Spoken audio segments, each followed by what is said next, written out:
All right, everyone. Here we are with ticker symbol AMZN, Amazon Com Inc. And before we jump into this chart, I want to say welcome to all my first-time viewers and investors. Welcome to my channel, Invest for Tomorrow. To all my subscribers, welcome back. And let's jump into this chart. So, Amazon had a run today. It broke through resistance. From that point forward, it has just been running up, and it broke through the highest point of 32.80, and it reached new highs. We're currently at 32.90. So we're going to have to move our resistance levels to go ahead and get to the new points of reference. This is a little bit more narrow due to the fact that our support is where it slightly leveled off, but it continued the run. So we're going to have to look at this based off of where it's at right now, and also look at the 50-day moving average. The 50-day moving average is super important right now. So the 50-day moving average is 32.0919. I can't land exactly on it. I like to just round it down or up. But to be exact, and just by off 1 cent, 32.0920, right? 1 cent more. 32.0920 is our 50-day moving average. As long as we're above it, the bulls are in control. The moment we're below it, the bears are in control. So right now, we're above it, the bulls are in control, and for them to continue this momentum, they need to break through 32.9127. Right now it's at 32.90 currently.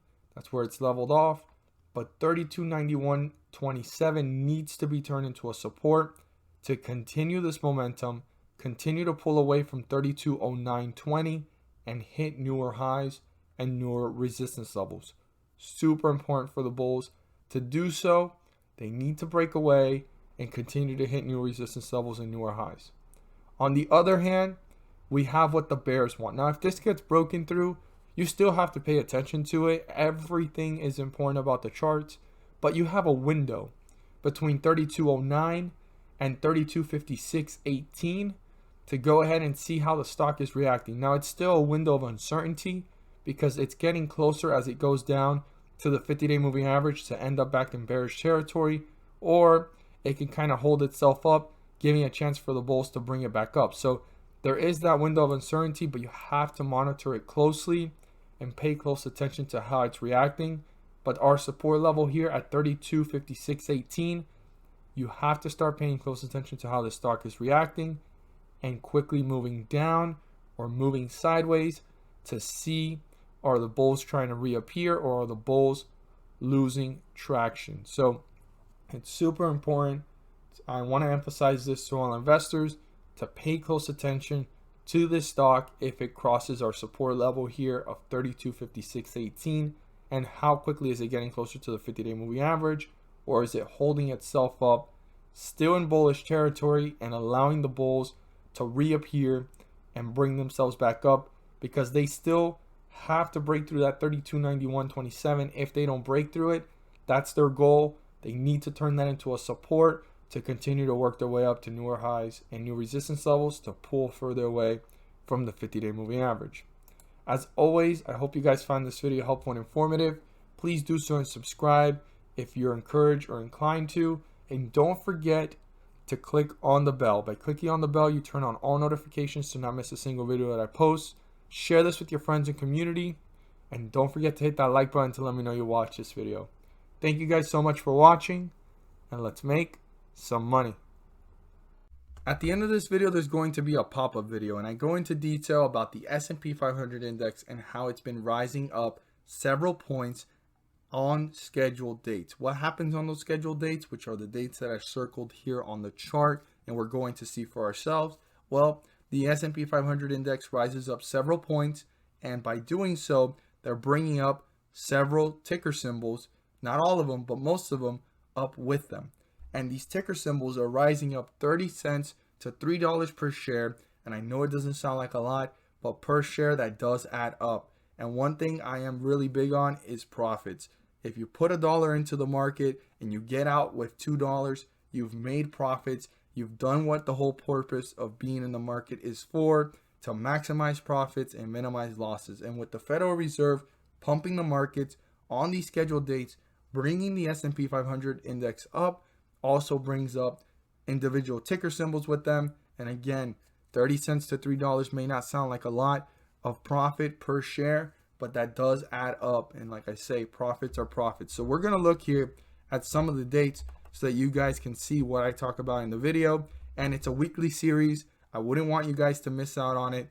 Definitely click on the video as it pops up at the end of the video and check it out. But here we are with one of the first pumps in the scheduled dates pumps. So the first one, since the last time that they had released this, they released this on September 14th, and the next one's coming up on October 14th, which is like a week from now. And on the 15th, they scheduled it.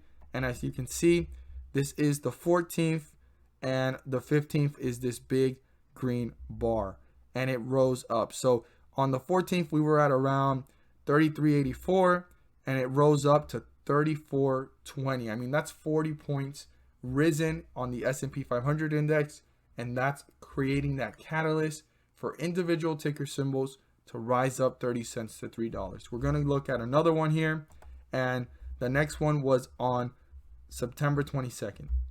And here we are on the 21st, after falling from that last pump, and the market had been falling, and you could see that there is volatility on every single day of the market before the dates of the pumps, but on the dates of the pumps are the days that the most green happens, for the most part. Not every time, but for the most part.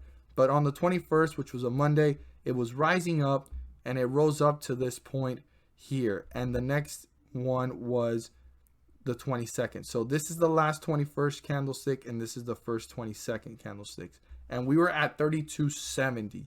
This one rose up all the way up here to this point right here. This was the last 22nd candlestick to 33.19. I mean, if we go back, we were at 32.70, 33.19.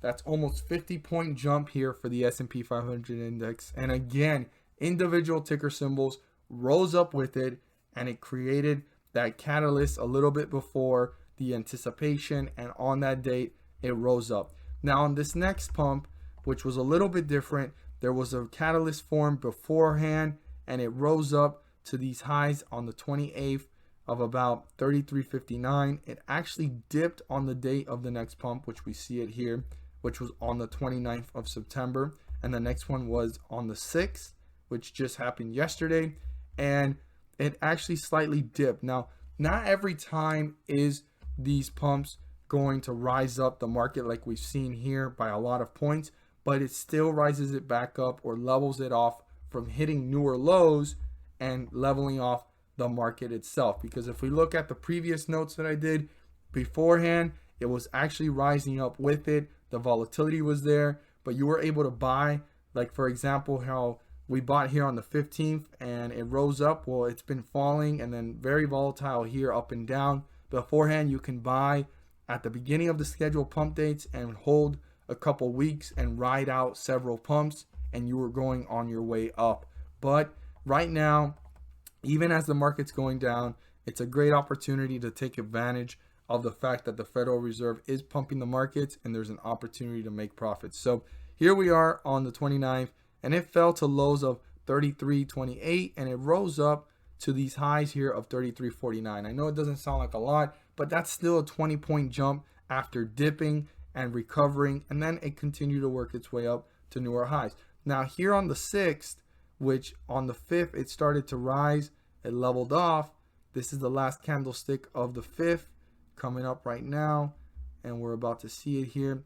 Yes, this is the last candlestick of the 5th, and it rose up, and all the way to the last candlestick of the 6th, it rose up another 20 points. I mean, we're down here, and it ended up around here. So right now, something I'm noticing is that these pumps are creating less of an effect on the market, but it's creating that upward direction from falling to newer lows, but it's still helping the market rise up. And even though the S&P 500 index is rising several points, there are individual ticker symbols rising up, like I said, 30 cents to $3.